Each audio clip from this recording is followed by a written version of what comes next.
21 февраля мы с вами близимся к очередной годовщине полномасштабного вторжения, но об этом поговорим уже в следующей сводке.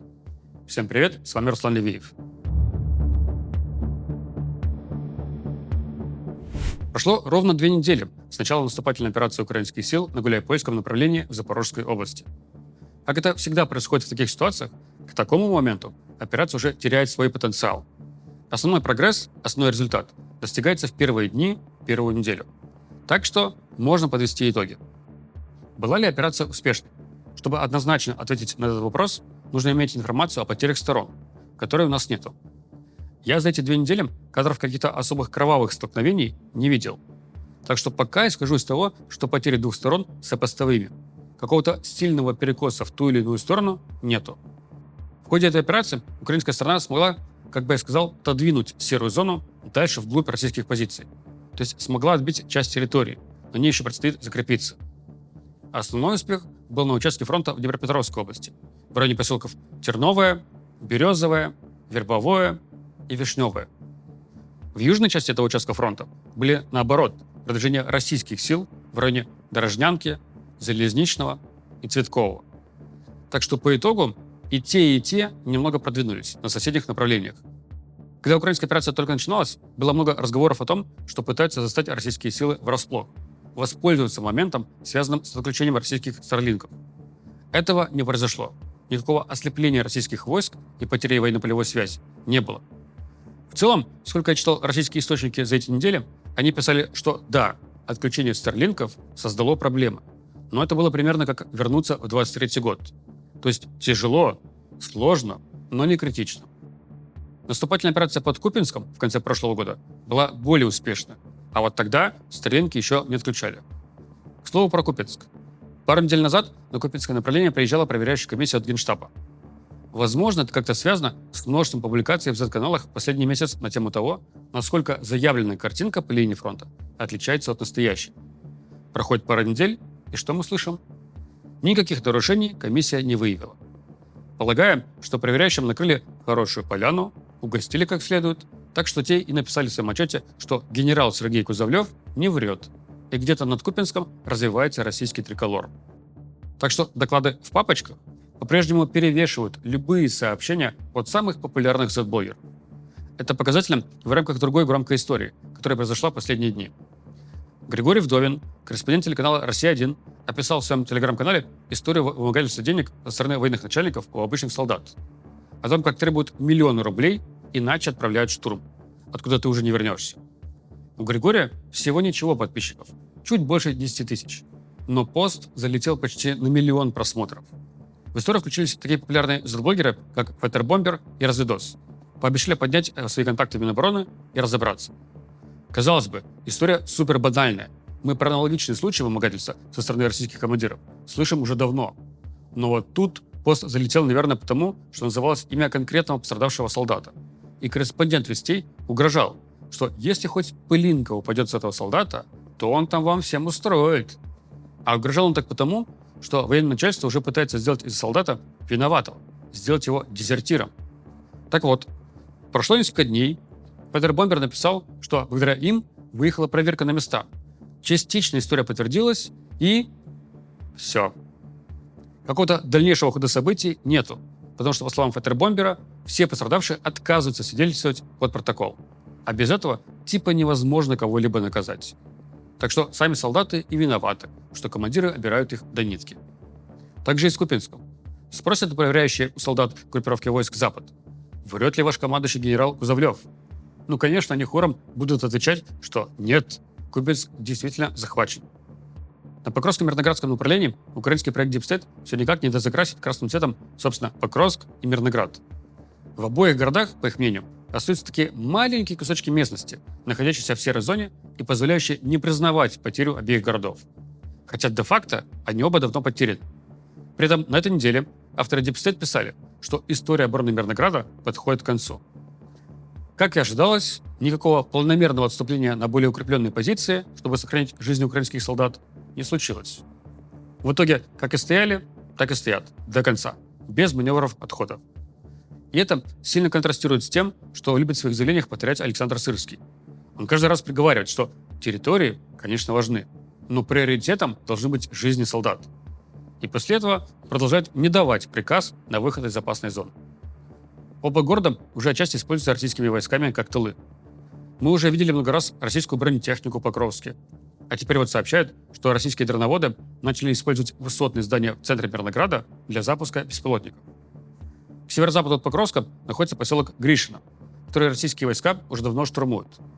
Штурмуют все той же тактикой тотальной инфильтрации, а не каким-то массовым наступлением. На этой неделе мы обратили внимание на кадры работы украинского танка «Леопард» в Гришино, где он прямой наводкой стреляет по домам, скрывающейся российской пехотой. Такой вот редкий кадр в современные времена примером использования танков непосредственно на линии боевого соприкосновения. Сейчас по Покровско-Мирноградскому направлению больше гремит уже следующими по порядку топонимами, а именно городами Родинское и Белецкое. Про Родинское я наблюдаю ожесточенные споры среди военных аналитиков. Лагерь разделился. Часть считает, что он уже полностью захвачен. Часть утверждает, что он по-прежнему в серой зоне. Там действительно ситуация как качели. То российские войска полностью захватят Родинское, то ВСУ обратно отобьют значительную его часть, а потом по новой. Есть важные изменения по соседнему Константиновскому направлению. К юго-западу от Константиновки находится поселок Бересток. В его районе есть развилка дорог, на которой расположен бывший украинский блокпост. На днях российские войска смогли захватить его. К тому же он располагается на возвышенности. Тем самым создается очень удобная огневая точка для запуска беспилотников и атаки по городу Константиновка. В отдельности сам по себе этот фактор не решающий, но он будет заметно влиять на ход боев за город. Также все чаще заметно присутствие российских штурмовиков в районе села Ильиновка и поселка Бересток. Военный аналитик Майкл Кофман опубликовал статью на тему хода войны и состояния российских войск. Он отмечает, что, с одной стороны, российская армия за эти годы научилась адаптироваться к меняющейся войне. С другой стороны, прямо уж таки сильнее от этого российская армия не становится. И особенно отсутствие этого усиления заметно по личному составу. С 22 по 24 год потери были ниже, чем сейчас. Поэтому набираемого количества контрактников хватало и на то, чтобы восполнить потери, и на то, чтобы постепенно создавать новые воинские подразделения. Примерно треть от набираемого количества тогда шло как раз на формирование новых воинских частей. В 2025 году вместе со сменой тактики пришли совершенно другие потери. И в прошлом году вот этих вот излишков в размере примерно с треть набора уже не оставалось. Все шло только на восполнение потерь. В декабре потери были больше, чем количество набираемых добровольцев. Мы пока не обладаем данными за январь, что там было с набором и потерями, хотя некоторые уже заявляют, что в январе ситуация повторилась. Опять потери превысили количество набираемых людей. И я считаю важным сделать здесь две оговорки. Во-первых, это не темп набора людей упал в 2025 году, а потери выросли. Подобно же говорят данные совместного продолжающегося исследования медиазоны и русской службы BBC. По ним видно, что прошлый год был самым кровавым по потерям. Во-вторых, я бы не делал далеко идущие выводы по 1-2 месяцам, которые при этом еще связаны с длительными выходными и новогодними праздниками. Посмотрим, что будет с набором в феврале-марте, когда станет яснее, насколько тяжелая ситуация для российской армии. Но если так будет продолжаться, то спустя некоторое количество месяцев российскому командованию придется делать сложный выбор. То ли сокращать линию фронта, из части оккупированных территорий уходить, прежде всего, это приграничные территории Сумской и Харьковской областей, то ли где-то каким-то образом находить новые огромные финансовые ресурсы для резкого увеличения размера премий за подписание контракта. И это при том, что ситуация с бюджетом полный швах, огромный дефицит и падение доходов. То ли подумывать о заморозке войны, то ли доставать с полки план какой-нибудь новой волны мобилизации. Варианты, как видите, есть.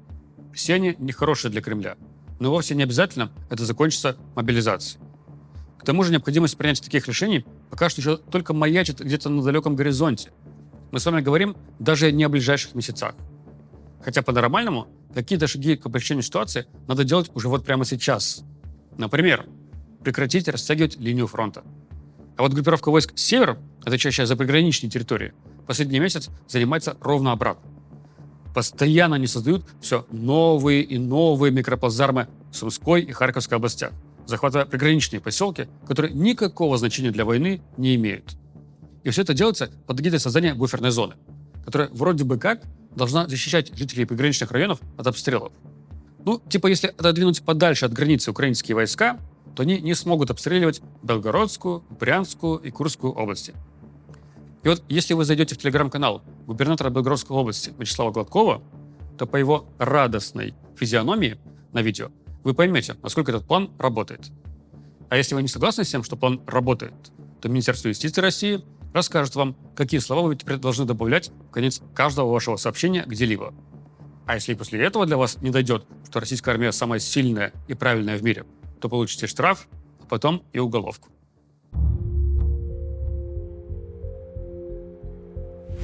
Одной из главных тем, обсуждаемых в контексте войны, стало интервью бывшего главнокомандующего ВСУ, а ныне посла Украины в Великобритании Валерия Залужного для агентства Associated Press. В нем он рассказал свое видение ситуации по украинскому контрнаступлению лета 2023 года. По его мнению, главная причина отсутствия успехов у того контрнаступления заключается в том, что руководство страны не выделило необходимых ресурсов, а также распылило силы на несколько направлений. Вместо того, чтобы убить по одному главному направлению со стороны города Орехово Запорожской области в сторону Мелитополя и побережья Азовского моря, было решено также атаковать российские позиции в оккупированной части Херсонской области на противоположном берегу Днепра, позиции в районе Великой Новоселки, а также в Бахмуте. Я и многие другие аналитики в том году действительно называли это одной из причин, почему прорыва не случилось. Также Валерий Залужный отмечает, что у него были разногласия с Зеленским о том, как надо защищать страну практически с самого начала полномасштабной войны. И эти разногласия даже приводили к полусиловым акциям. В частности, он рассказал про историю осени 2022 года, когда в его командный центр нагрянули обыском сотрудники СБУ. Залужному даже пришлось вызвать военное подкрепление к центру. Никакого физического столкновения, и уж тем более перестрелок, вроде бы как не было. И вообще, обо всей этой истории мы узнаем только сейчас, и только со слов самого Залужного. Он не говорит, что это было давление лично Зеленского, но в целом он был уверен, что это приказ руководства страны. Поэтому он звонил тогдашнему руководителю Офиса президента Украины Андрею Ермаку.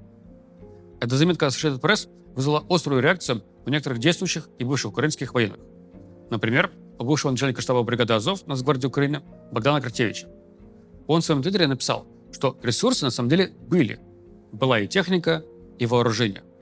Просто распределяли их и управляли ими неумело. Плюс свежесформированные подразделения украинской армии были набраны в основном из плохо обученных мобилизованных. Поэтому они часто бросали технику при первых же выстрелах. В целом управление войсками во время контрнаступления было хаотичным. Но что особенно важным, по словам Богдана Кратевича, было выбрано крайне неудачное направление основной атаки, поскольку там российские войска к тому моменту уже построили 6 линий укреплений и круговую оборону вокруг Токмака. И направление для атаки было слишком очевидным, поэтому российские войска знали, где ждать наступления. Насколько я помню тот год, там одна из главных проблем была в том, что поставки бронетехники и оружия от союзников сильно затягивались, шли месяцами. Поэтому вместо того, чтобы начать наступление весной, пришлось начать его летом.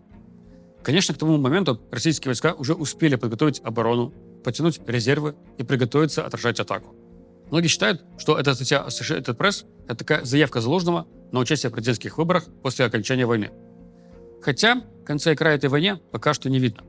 И вот даже представители европейских спецслужб, которых цитирует агентство Рейтер, не верят, что возможно подписание какого-либо мирного соглашения в этом году.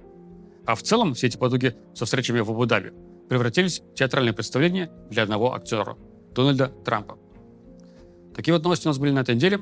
В следующей сводке мы с вами поговорим об итогах 4 лет полномасштабной войны и прочих новостях с линии фронта. До встречи и пока.